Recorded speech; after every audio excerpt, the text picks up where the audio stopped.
Vous voyez bien mon écran, c'est bon? Ouais, c'est bon. Ouais, nickel. Alors, donc je me présente. Bonjour à tous, je suis Benjamin Seymour. Je suis chargé de mission de la conformité RGPD pour le réseau des CREPS et écoles du ministère des Sports. Donc moi, je ne suis pas le délégué à la protection des données des CREPS. Je suis juste là pour accompagner les délégués qui ont été désignés à exercer leur mission et à pouvoir le plus, on va dire, de manière la plus indolore possible, mettre leur établissement en conformité RGPD. Donc, il y a une échéance au 31 juillet 2020. Donc, c'est extrêmement court compte tenu des événements plus récents qui ont pu bloquer, un peu paralyser nos activités. Mais normalement, on peut y arriver si certains établissements, en tout cas, pourront y arriver s'ils se sont donné les moyens assez tôt pour se mettre en conformité.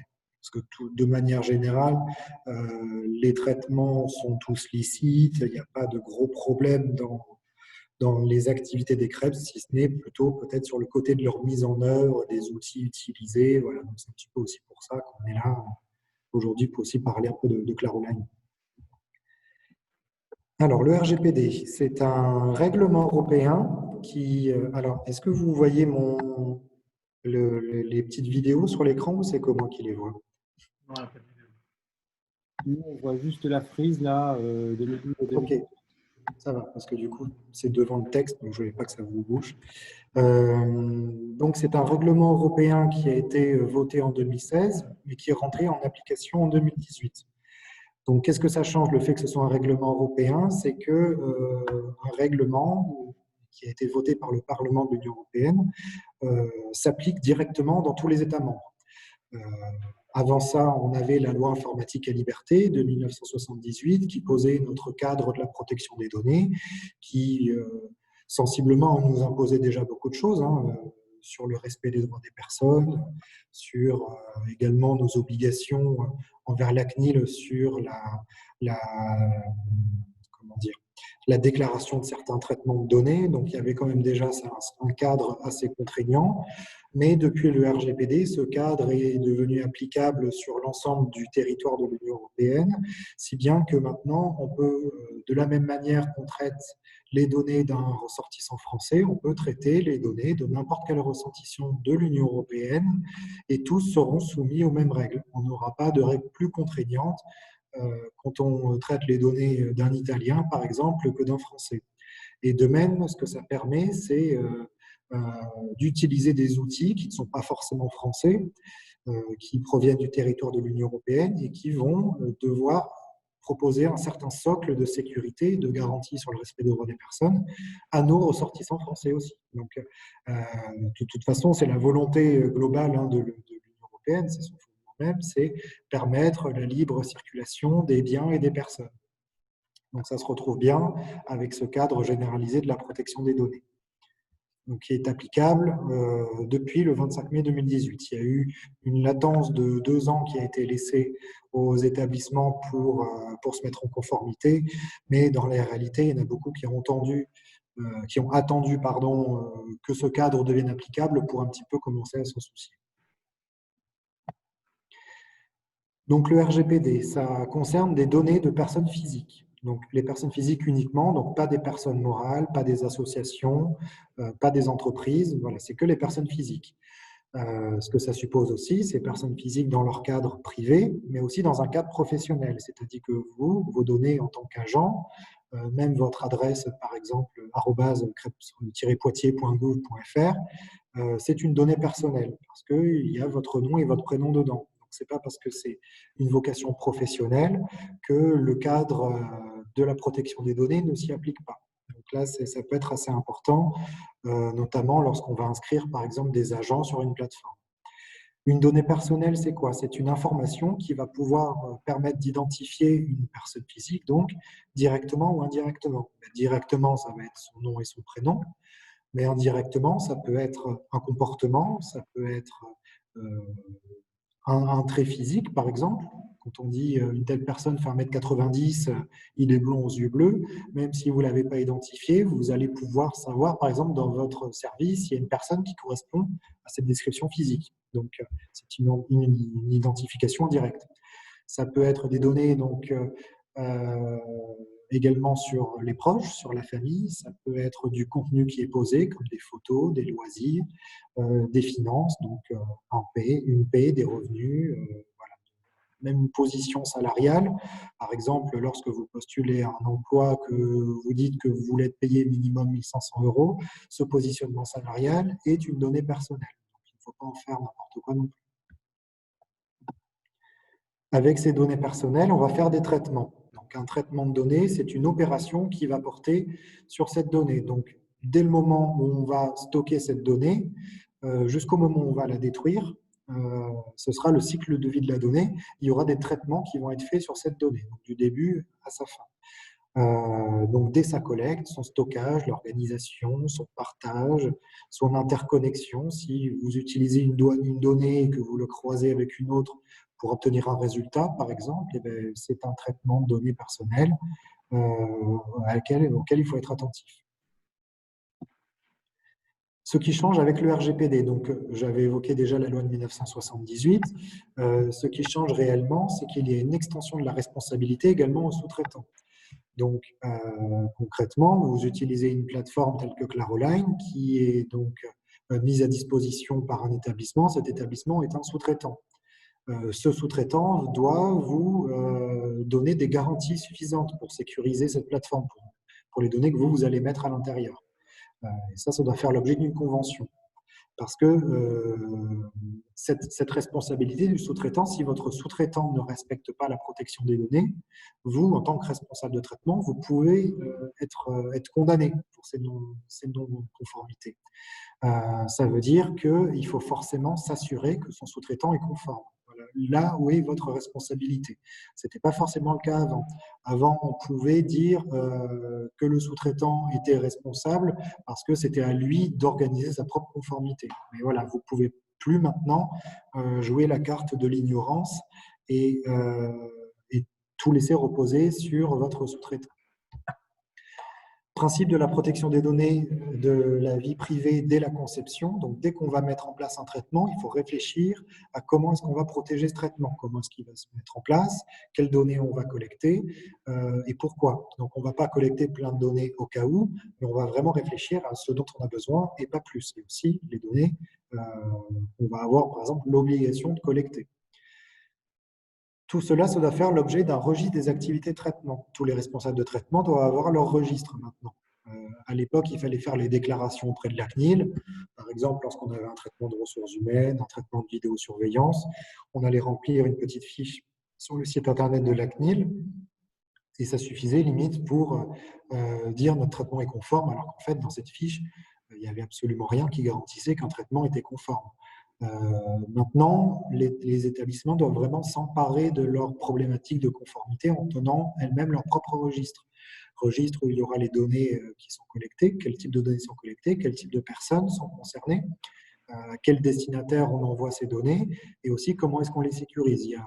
Il faut présenter un petit socle de sécurité minimale. Il faut également désigner un délégué à la protection des données. Un délégué à la protection des données par personne morale, normalement c'est le principe, mais on peut avoir un délégué pour plusieurs personnes morales, par exemple un délégué externe comme un avocat par exemple, c'est ce qui se fait très souvent. Ou alors comme Denis, voilà, qui est un délégué à la protection des données interne à l'établissement. L'obligation de déclarer une violation des données dans un délai de 72 heures, donc ça peut être assez contraignant parce qu'il y a beaucoup de violations qu'on passe un peu sous silence. À l'époque, on traitait un peu nos violations.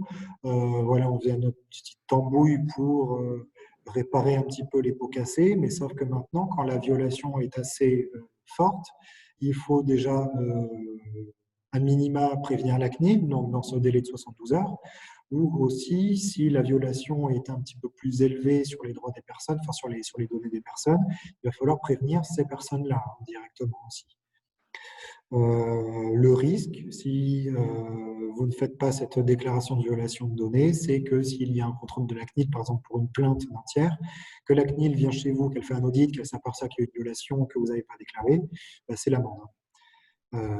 Et la CNIL a eu un pouvoir de sanction donc, qui a largement été augmenté, puisque les sanctions peuvent aller jusqu'à 20 millions d'euros ou 4% du chiffre d'affaires mondial. ça peut être assez titanesque. On a eu par exemple la plus grosse pour le moment en France, qui est 50 millions d'euros pour Google, sanction qui a d'ailleurs été validée par le Conseil d'État il y a quelques jours. Et donc, ce que je vous disais déjà tout à l'heure, donc l'extension du champ d'application géographique, toutes les données traitées dans l'UE sont traitées de la même manière. Et lorsque vous allez vouloir traiter des données, notamment en dehors de l'Union, si vous avez un stockage avec des serveurs, par exemple, en dehors de l'Union européenne, il va falloir avoir des dispositions spécifiques dans les contrats. Donc, ce que ça entraîne pour les CREPS, notamment les CREPS et écoles, donc il y a déjà cette obligation de documenter la conformité, donc le registre des traitements dont je vous parlais, des analyses d'impact sur la protection des données. Donc, l'analyse d'impact, c'est lorsqu'il y a certains traitements qui sont estimés un petit peu comme à risque, comme sensibles sur les droits des personnes.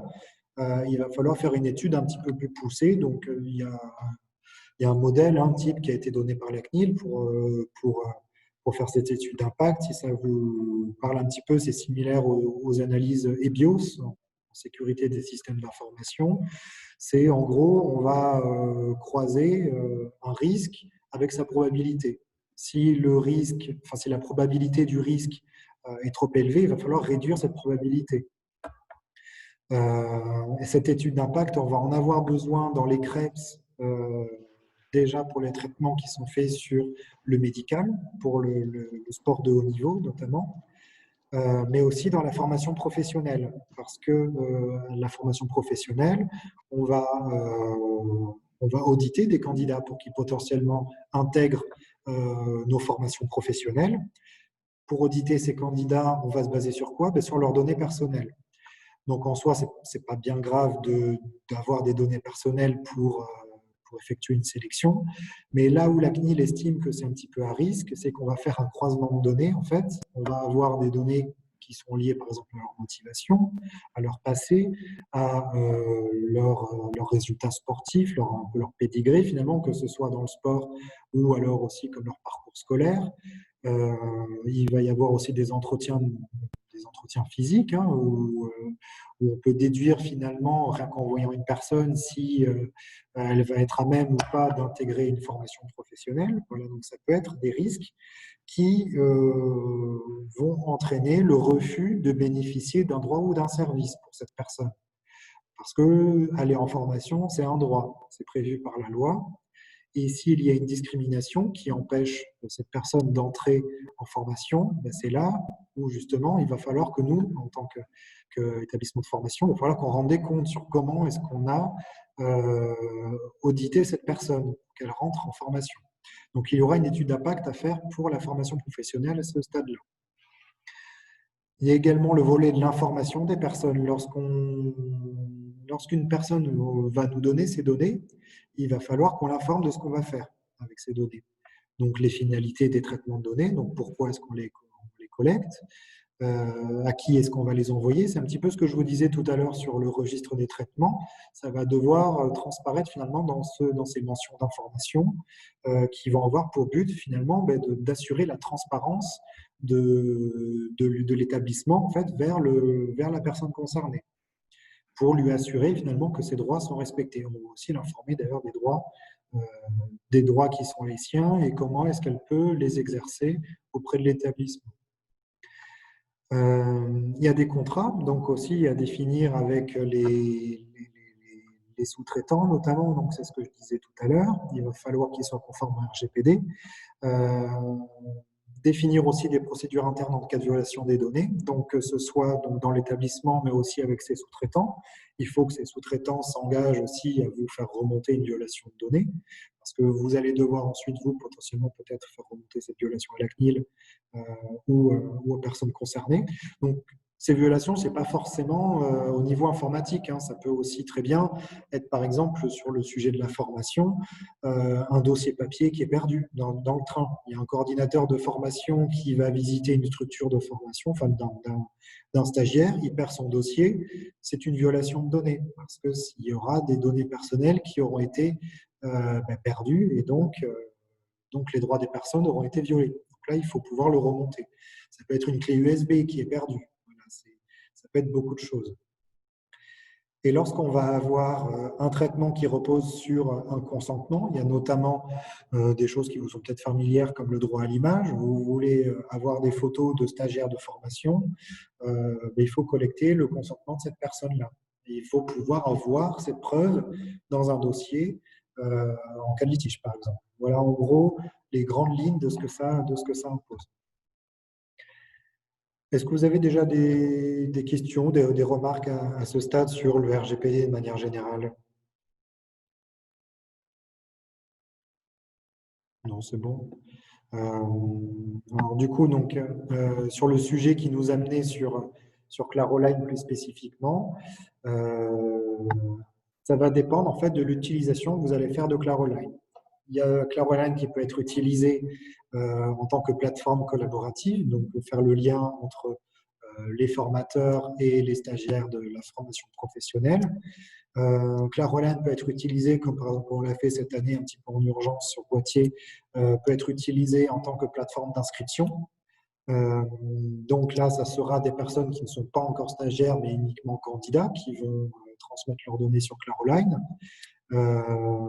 Voilà, il peut y avoir plusieurs types d'utilisation de la mise à disposition de vidéos, également du contrôle de connaissances, par exemple, qui vont entraîner la création de données personnelles supplémentaires, qui sont des résultats à des examens, par exemple. Voilà, donc en fait, il va falloir informer les personnes de tous les traitements que vous ferez sur Claroline. Donc, ça va passer dès la création du compte de cette personne. Donc, pourquoi est-ce qu'on va avoir ces données? Qui aura accès à ces données? Est-ce que tous les formateurs de la formation professionnelle auront accès à toutes les données de tous les stagiaires de toutes les formations, par exemple? Ou est-ce que ça sera uniquement limité aux stagiaires de sa propre formation? Combien de temps ces données vont être collectées? Donc, on a des impératifs légaux qui font qu'on est obligé de garder les dossiers des stagiaires de la formation professionnelle un certain nombre d'années. Alors, j'ai plus le détail en chaud. Je crois que c'est 50 ans. Les stagiaires de formation sont obligés de garder leur dossier. Il faut déterminer si les données qui vont finir sur Claroline, est-ce que ça doit faire l'objet de cet archivage de 50 ans, ou alors est-ce que ça en sort, et dans ce cas, est-ce que c'est des données qu'on doit tout simplement supprimer, par exemple, quand le stagiaire n'est plus en formation? Dans tous les cas, Claroline n'est pas, à mon sens, une plateforme d'archives, et donc les données ne doivent pas, entre guillemets, moisir sur la plateforme quand elles n'ont plus à y être. Donc limiter les accès, bien sûr, donc c'est ce que je disais pour les formateurs, hein, également le personnel des établissements de sport. Tout le monde ne doit pas accéder à toutes les données. Les stagiaires ne doivent pas voir les données des autres stagiaires, donc pas de transmission, par exemple, de liste d'adresses mail, de numéro de téléphone des autres stagiaires sur Claroline ou de manière plus générale, hein, dans l'établissement. Limiter la conservation avec un archivage si besoin. Et voilà, garder à l'esprit que les données appartiennent aux personnes concernées. Toutes les données qu'on va créer sur une personne lui appartiennent. Donc, ça peut être des zones de commentaires libres. Vous allez mettre des commentaires sur une personne. C'est des données qui la concernent, c'est des données qu'elle a le droit d'obtenir. Donc, il faut pouvoir centraliser, enfin, il faut pouvoir en tout cas identifier toutes les données qui sont sur une plateforme et limiter du coup aux données strictement nécessaires. Parce que le jour où vous allez avoir un stagiaire qui va vous dire je veux accéder à toutes mes données qui sont sur Claroline, si vous ne savez pas vraiment ce qu'il y a sur Claroline et que c'est un vrai fourre-tout et qu'il y a des dossiers sur plusieurs années et que voilà, vous n'avez vraiment pas la maîtrise des données qui sont dessus, vous allez passer à côté de quelque chose. Et si vous passez à côté de certaines données, si le stagiaire s'en doute parce qu'il estimait qu'il y avait certaines données qui n'étaient pas normales, parce qu'il y avait des observations qui n'étaient pas pertinentes ou des choses qui étaient assez illicites, ça n'arrivera pas forcément, hein, mais ça peut arriver qu'il y ait des commentaires un petit peu déplacés dans des zones de commentaires, par exemple. C'est ça qu'il voudra voir, le stagiaire. Et s'il estime que vous ne lui avez pas donné raison, il va pouvoir saisir la CNIL. Et la CNIL, elle va aller fouiller vraiment partout. Et si elle trouve des données que vous n'aviez pas repérées, Euh, mais c'est là que le bas blesse, parce que le Krebs ou l'école était censé avoir une maîtrise de ces données, était censé minimiser les données qu'il y avait sur la plateforme et était censé surtout pouvoir les transmettre si besoin et si demande de la personne à celle-ci. Voilà, donc c'est à mon sens les points les plus importants qu'il faut retenir, c'est vraiment retrouver la maîtrise de l'outil, vraiment limiter les usages au strict nécessaire, surtout enfin, sur le plan de la protection des données en tout cas, et pouvoir documenter au maximum euh, comment est-ce que vous sécurisez cette plateforme-là. Voilà, c'était à peu près tout pour moi. Et, On a vu que vous excuse-moi, avez j'aurais une donné question. Oui, Oui. Bonjour Benjamin. Je suis bonjour. désolé d'arriver en retard. Donc Bernard Denis du Crève de Guadeloupe. Euh, Par rapport à ce que tu viens de dire, au moment où les stagiaires s'inscrivent sur la plateforme, ils doivent avoir par exemple un retour de mail qui leur précise ça, comme quoi leur inscription est bien faite et qui leur informe de la manière dont vont être traitées ces données. C'est ça? C'est ça, et même j'irai même plus loin en disant que c'est avant son inscription. Parce qu'on ne donne pas les données normalement sans savoir ce que la personne D'accord. va en faire. Donc Donc, c'est au. D'accord. idéalement, tu pourras voir avec Mariano, c'est un formulaire avec des mentions types qu'on peut intégrer directement au formulaire d'inscription. Ou alors des données qu'elle va pouvoir, enfin, sur la liste des pièces à fournir, par exemple, aussi, on fait comme ça à Poitiers. C'est des mentions qui sont intégrées à ce stade-là, mais vraiment, du coup, avant l'inscription. D'accord. Ah oui, sur les dossiers papier, ça peut être un formulaire qui est dans les pièces à fournir. C'est ça. Nous, on doit juste prouver qu'on lui a bien mis à disposition. Et donc, une disposition directe, hein, pas un lien qui renvoie, par exemple, en lui disant Ouais, allez voir vers le site internet, il y a tout ce qu'il faut. Voilà, c'est un texte type. d'accord. Donc, OK. Comme ça, au moment où il commence à remplir dossier inscription papier, il est informé par le formulaire. C'est ça. Et il le met dans les pièces à fournir, signé, quoi, un truc comme ça. Ben, il n'y a même pas besoin, en plus. Nous, on doit D'accord. juste pouvoir prouver qu'on lui a bien remis. Donc, vous pouvez le faire signer, comme par exemple, comme on fait signer un règlement intérieur, mais il n'y a même pas besoin, sur le plan de la protection des données, en tout cas. OK. Est-ce Donc, faut que, que je me rapproche de Mariano. Oui, c'est ça. Normalement, il a tous les docs. Mais je crois qu'il m'en a parlé. OK. OK. après, Benjamin, là, comment, vous avez votre instance, justement, Caroline, là, sur le Krebs de Poitiers, là, comment vous avez fait, vous, enfin, est-ce que tu es au courant de la méthode, justement, de gestion de ces données, déjà, et puis comment vous faites, justement, pour que les personnes qui s'inscrivent aient les infos en amont? Alors, ben, nous, on a choisi pour le moment de mettre dans le formulaire d'inscription que des données allaient pouvoir être mises sur la plateforme Claroline. Donc, on n'est pas allé plus en détail. Pour ce qui est des outils, en fait, il n'y a même pas vraiment besoin d'aller dans le détail. Vous n'êtes même pas obligé de préciser en gros quel outil vous allez pouvoir utiliser pour vos traitements. C'est plus si la personne va aller s'inscrire elle-même sur l'outil. Là, il va falloir qu'elle ait une information peut-être un peu plus spécifique sur l'outil en lui-même. Et si vous l'utilisez qu'en interne, Claroline, il n'y a pas de problème. Euh, et par contre, idéalement, et c'est ce qu'il faudra mettre en place, c'est, à mon sens, c'est une information spécifique Claroline euh, qui soit pour tous les utilisateurs de Claroline de manière générale. C'est-à-dire combien de temps les données vont pouvoir être traitées, être stockées sur Claroline, qui y a accès, donc il y aura potentiellement du coup le staff technique de Claroline, des administrateurs, voilà, c'est ce genre de destinataires-là potentiellement qu'il faudrait informer. Euh, voilà, donc vraiment tout ce qui est spécifique plateforme, on a rien mis encore. Le souci qu'on a de toute façon, tu vois, quand même, c'est que, bon, hormis nom, prénom, adresse mail qu'on arrive à retrouver, on n'est pas dans les administrateurs plateformes, on n'est pas beaucoup hein, sur la partie RNSPF, on est 5 et voilà. Mais le souci, oui, effectivement, c'est plutôt, enfin, c'est aussi ce que stockent les organisations, c'est-à-dire les différents CREPS sur la plateforme RNSPF. Ouais, tu pourrais très bien imaginer que dans des espaces d'activité, enfin dans les ressources, ils stockent des listes de stagiaires avec plein d'infos, de données confidentielles. Et en tout cas, nous, on ne le voit pas parce qu'on n'a pas forcément accès à cet espace. Et du coup, quelle serait la responsabilité du RNSPF là-dedans? Vous, en fait, il faudra que vous fassiez, de toute façon, c'est un registre du sous-traitant, en disant à tous les clients Krebs, entre guillemets, que ce que vous faites pour eux. Ce que vous faites pour eux, finalement, c'est la mise à disposition d'un espace qui permet de stocker et de partager des documents, et vous offrez une maintenance, je suppose, derrière. Ouais. Et en gros, c'est à peu près tout. Vous n'avez aucune responsabilité sur les données.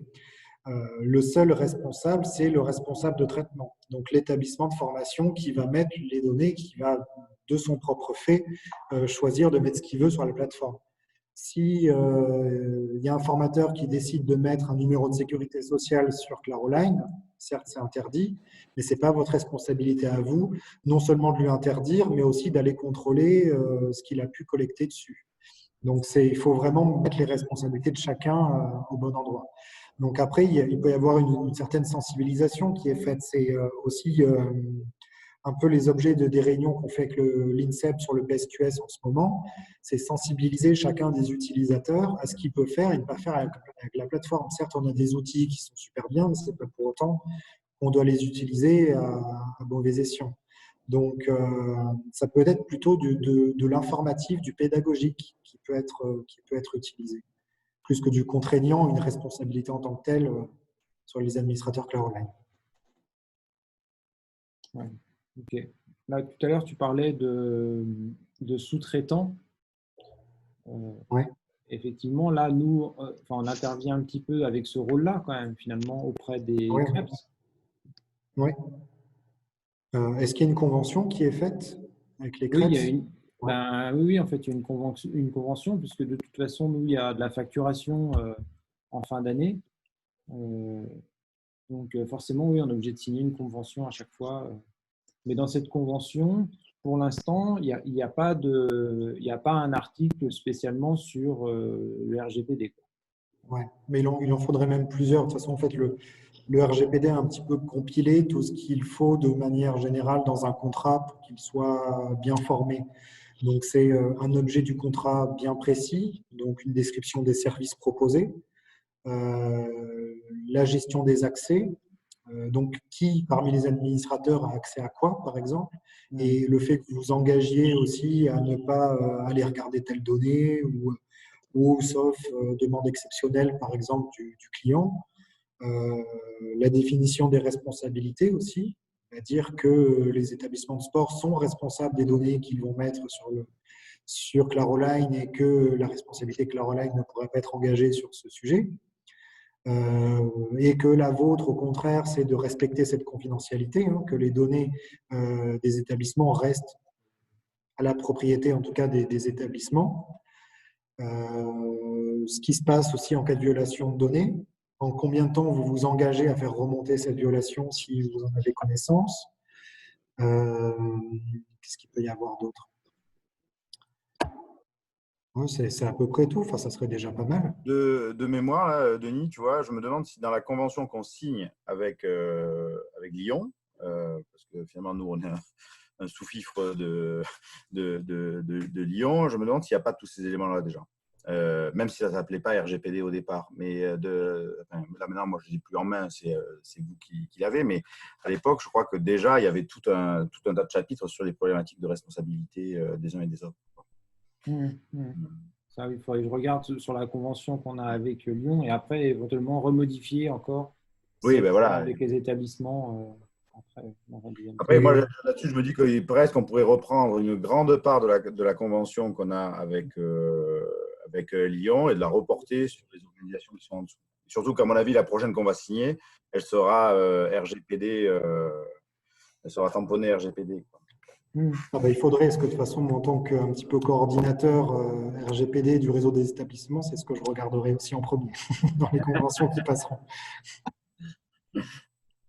Mais alors du coup, est-ce que c'est le RNSPF qui est sous-traitant ou alors est-ce que ça serait Lyon qui serait sous-traitant pour les établissements de sport? Ben, alors, je sais pas trop, moi, ça, tu vois, alors là, enfin, Olivier Leroux, moi, je suis de l'ENV et je fais partie des administrateurs de trucs. Mais alors, moi, la réglementation, c'est sûr que c'est pas mon dada. En fait, là, le truc, c'est que nous, on prend en fait, on est, comment dire, on conventionne avec Lyon pour disposer de la plateforme de Lyon. Et D'accord. en fait, on est hébergé à l'Université de Lyon, sur les Ouais. serveurs de l'Université de Lyon, etc. Et donc après, c'est vous qui avez la main sur tout le reste de la plateforme Caroline. Oui, Ok. oui. Oui, donc je pense que ce sera vous le sous-traitant. Oui, c'est nous le sous-traitant, enfin, à mon Ouais, avis. ouais, je pense. Et est-ce que Lyon va intervenir dans la maintenance des comptes des CREPS Oui, aussi? oui, oui. C'est d'ailleurs, quand tu dis on est 4-5 administrateurs, en fait, tu as aussi les développeurs de la plateforme, etc., qui, s'il y a besoin, peuvent venir débugger quelque Mhm. chose, etc. Mais là, c'est l'équipe de développement, quoi. Oui, voilà. Ok. C'est pas, voilà. Ouais, ouais. Non, mais je pense qu'en effet, donc la convention, c'est sûr, c'est à votre nom et ça sera sous votre responsabilité de sous-traitant. Ok. Est-ce que vous aviez d'autres questions sur ces sujets? Après, bon, il y en aura peut-être aussi sur la formation professionnelle. Vous êtes tous dans les départements formation, c'est bien ça, de ce que j'ai compris? Ben, on s'occupe tous de formation, en gros, et on utilise des plateformes e-learning pour faire à la fois, enfin, la plateforme notamment Caroline Connect, mais qui s'appuie sur les réseaux sociaux en général, en fait. Tu vois, donc, bon, voilà, donc on fait de la formation à distance en s'appuyant sur le numérique de manière large. D'accord. Et ensuite, ça peut être utilisé dans le contexte de la formation, dans le contexte de l'entraînement ou dans de l'animation de réseau. D'accord. Ok. Voilà. Et donc, on utilise tous les outils à notre disposition, sachant évidemment pertinemment qu'à des moments, quand on va utiliser un tableur Google, il est probable qu'on ne soit pas tout à fait dans les clous administrativement. Voilà. Ouais, non, surtout si vous mettez les données des Je stagiaires n'invite dedans. pas à aller voir la présentation qu'il y a eu juste avant, qui fait Voilà, qu'on était en retard. tout à fait. Mais ça, c'est un petit peu typique des départements formation professionnelle. Je pense qu'on ne peut pas jeter la pierre sur une personne, mais donc, à la Donc limite, c'est voilà, déjà rassurant. et effectivement, il y a beaucoup de questions. Alors, mais après, j'ai raté le début, mais sur en tant que formateur, finalement, quand je vais utiliser un outil, une chaîne YouTube ou une vidéo YouTube, est-ce que ça pose problème ou pas? Est-ce que c'est totalement interdit dans nos environnements? Moi, finalement, là-dessus, j'ai aucune connaissance là-dessus. Tu vois. En fait, rien n'est interdit en soi, sauf si c'est interdit clairement par la PSSI, le règlement intérieur, la charte informatique, ce genre de choses-là. Si on vous dit ne pas utiliser des logiciels tiers que ceux qui vous sont proposés par l'établissement, c'est sûr que déjà sur ce Ok. sujet, vous êtes hors dehors des clous. Après, pour ce qui est de la réglementation, c'est pas illicite d'utiliser Google ou YouTube, ce genre de choses-là. Enfin, de toute façon, c'est pareil, mais il faut, pareil, informer les personnes, voire même leur demander le consentement quand il s'agit du droit à l'image. Notamment, c'est le consentement qui s'applique. Donc, une fiche spécifique avec j'autorise l'établissement de formation à publier des vidéos laissant apparaître mon visage sur des vidéos, sur des plateformes telles que YouTube, réseaux sociaux. Voilà, après, bon, il y a plein de formulations possibles. En tout cas, ce qui est sûr, c'est qu'il faut le consentement de la personne. Au-delà de ça, par exemple, si c'est utiliser Google Sheets pour avoir des tableurs pour les listes des stagiaires, là, c'est sûr que c'est non, parce qu'on a normalement des outils internes qui nous permettent de faire ça. Que ce soit le tableur Excel classique qui peut être partagé via Outlook par exemple, mais aussi maintenant qu'on a tous normalement les boîtes INSEP, on a tous le OneDrive où on peut mettre un Excel qui est partagé, où on peut partager avec des adresses mail et tout le monde peut modifier directement sur l'Excel comme si on était sur le tableur de Google. Donc ça, par exemple, c'est déjà un peu plus sécurisé parce que ça fait partie des outils professionnels en tout cas.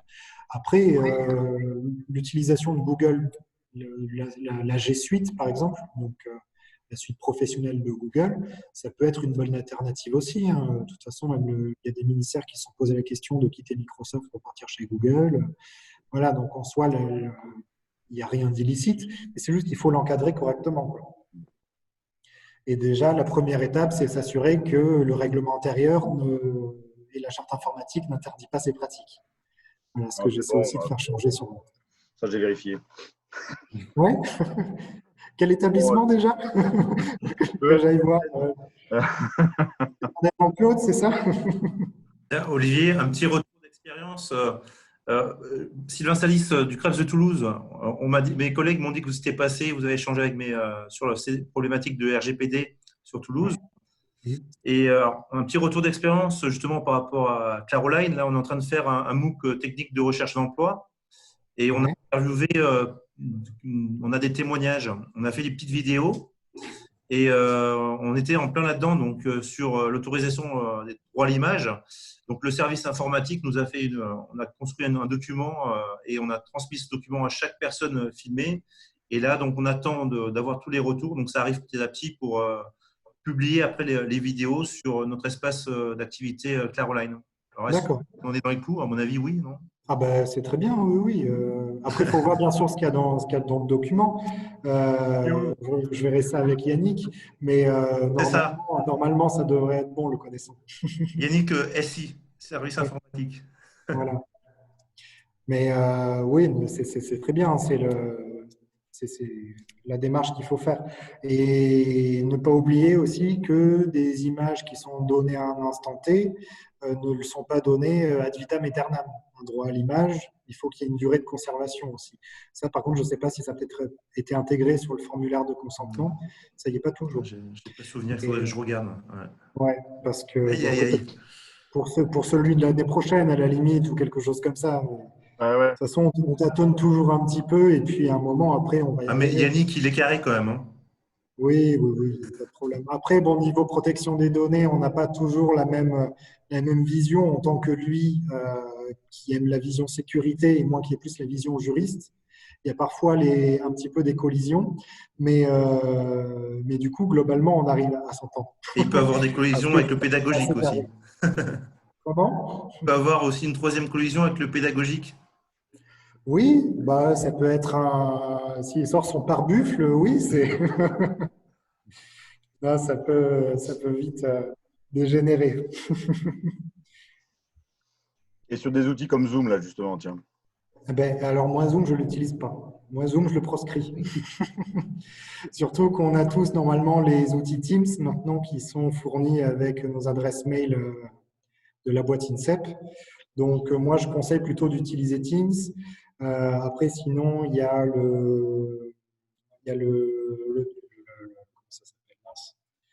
il y a une plateforme aussi qui a été faite par un ministère qu'on peut utiliser. Alors, je ne me rappelle plus du nom. Mais voilà, il y a des outils un petit peu plus sécurisants que Zoom, qui a quand même eu sa petite heure de gloire pendant le confinement au niveau des violations de données. Il y a des outils comme Teams qui ont à peu près les mêmes fonctions que Zoom, mais on est quand même limité, par exemple, pour faire des sous-groupes, des classes. Il me semble qu'avec Teams, on ne peut pas le faire, non? Je ne sais pas trop. Après, ouais, pour tout ce qui est accompagnement pédagogique, peut-être plus spécifique, j'avoue que je ne sais pas trop. Je vais en dire un peu oui, non, je vais tout de suite installer. D'ailleurs, heureusement que j'ai les droits d'administrateur sur mon poste, sinon je ne pense pas que j'aurais eu le droit d'installer Zoom sur ce PC. Ça, pareil, il ne faut pas le dire. Normalement, on n'est pas censé avoir les droits d'administrateur sur son poste. Des outils qui permettent, comme Zoom, de faire des classes, j'avoue que je ne sais pas trop. Je sais pas. Après, je peux me renseigner aussi. Hein. Peut-être que Teams, en plus, peut fonctionner comme ça, mais qu'on ne connaît pas trop comment débloquer le truc. Mais comment ça fonctionne sur Zoom, ce principe de classe? Parce que je connais pas. Par exemple, tu as 20 élèves, tu peux faire 4 groupes de 5 personnes et tu les dispatches. Et donc, ils sont en autonomie dans leur sous-groupe. Donc, ça fait 4 classes en parallèle virtuelles. Ah, d'accord. On est dirigé un peu vers Teams avec les adresses INSEP, mais on n'a pas cette fonction-là. Oui, d'accord. Oui, en plus, Teams, c'est plus concentré sur les échanges entre les agents, du coup. Mais ouais, Teams, on ne peut pas faire ça avec Teams. Pardon? C'est pas possible. Avec Teams, on peut pas, ouais, c'est pas Ouais, on possible. peut pas. Ouais, ouais. Mm. Donc ça, en effet, c'est peut-être pas le mieux, mais voilà, il faut bien informer, pareil, les stagiaires que Zoom sera utilisé pour les visioconférences, que leurs données seront traitées pour l'inscription sur cette plateforme, s'il y en a. Voilà. Toujours, on n'oublie pas d'informer les gens. Ouais, pour le coup, on les inscrit nulle part. Enfin, on les inscrit pas. On leur envoie un lien et ils se connectent. Oui. Après, oui, c'est vrai que s'il n'y a pas d'inscription en soi, Après, mais par c'est exemple, quand on fait des captures d'écran, on le voit souvent, ça, notamment quand certains communiquent sur Zoom de l'après-midi, etc. Il y a une capture d'écran sur les réseaux sociaux et on voit une dizaine de têtes. On ne lui demande rien à la personne quand on communique ah comme bah ça. non. Bah, par exemple, est-ce que Denis, tu m'as demandé mon consentement avant d'enregistrer la vidéo d'aujourd'hui? C'est ce que Par j'allais dire. exemple, C'est sur Facebook demain. Et je t'ai dit, et d'autres aussi, je t'en parle même Le pas. pire, ce sera sur YouTube. Oui, c'est ça. YouTube et tout. Toute la Ah, clique. c'est sur TikTok et tout, là, total. Benjamin, t'es mort. Nouveau boulot. Ouais, je cherche un nouveau boulot. Non, voilà, donc c'est des choses, il faut prendre l'habitude, en fait. En fait, c'est déjà des choses qui existent depuis la loi informatique et liberté de 78, mais vu que la marge de manœuvre de la CNIL était extrêmement faible, elle avait un pouvoir de sanction qui était presque risible, il y avait eu aussi très peu de poursuites, euh, voilà, personne n'a vraiment pris le pli, et c'est maintenant qu'on est vraiment contraint de manière beaucoup plus c'est vraiment coercitif maintenant. Et c'est là que ça fait bizarre, du coup, de devoir changer toutes nos pratiques là-dessus. Mais encore, quand c'est entre nous, entre agents, même si, comme je le disais, on échange quand même des données personnelles entre nous, nos données professionnelles restent des données personnelles, on va dire que c'est moins important que les échanges avec les stagiaires. Avec les stagiaires, il faut être irréprochable, en tout cas. Voilà. Mais là, de toute façon, ça fera aussi l'objet, je pense, d'un petit module de sensibilisation spécifique formateur et coordinateur de formation, je pense, parce qu'il y a besoin, parce que je comprends que vous ayez à chaque fois besoin de développer de nouvelles pratiques, de trouver de nouveaux outils, etc. Et heureusement pour vous hein, qu'il y a tous ces outils qui existent, ça permet de faire du bon boulot aussi au niveau pédagogique. Mais voilà, faut qu'ils soient aussi intégrés dans les pratiques des établissements et pas que ce soit fait un petit peu en cachette et en dehors de toute procédure. Et est-ce qu'au niveau RGPD, tout ce qui est prise d'image de stagiaires, est-ce qu'il y a des stratégies, on va dire, ou des choses qui sont autorisées? On parlait d'un nombre de personnes sur une photo pour être autorisé ou pas il y a quelques années. Est-ce que c'est toujours le cas? Est-ce que c'est lié à la RGPD? On peut faire des photos de groupe sans demander le consentement d'une personne. Même si on peut toutes les identifier une par une dans une photo de groupe, on n'est pas obligé de demander leur consentement. C'est vraiment quand la photo va être à titre individuel, quand ils seront un petit nombre, 2, 3, 4. En fait, ça dépend aussi de l'interprétation du juge s'il y a un litige. Hein. Un coup, il peut estimer que la photo est une photo de groupe, un coup, il estimera que c'est une photo à caractère individuel. Donc, il faut mieux privilégier, on va dire, la photo de masse si vous voulez que les photos sortent du cadre protection vie privée. Je ne sais pas si c'était ça la Ah ouais, c'est question. ça. Ouais. Okay. Il faut faire aussi attention à l'usage, c'est-à-dire que normalement, quand on obtient le consentement pour une prise de photo, on ne peut pas forcément réutiliser dans d'autres cas. C'est-à-dire que c'est limité aussi, l'autorisation elle est limitée à l'usage et on ne peut pas reproduire à l'infini non plus sans consentement, un nouveau consentement pour une réutilisation pour autre chose. Mais ouais, tout à fait. Ouais. Si vous mettez une photo de stagiaire sur un flyer, si vous imprimez par exemple 1 million de flyers, vous allez pouvoir les utiliser pendant 10 ans parce que il y aurait eu le consentement qui aurait été donné pour ces flyers. Mais si l'année suivante, vous changez les flyers, que vous les remettez la même photo, il faut s'assurer que vous ayez, que le consentement que vous allez les donner est valable aussi pour l'année en cours.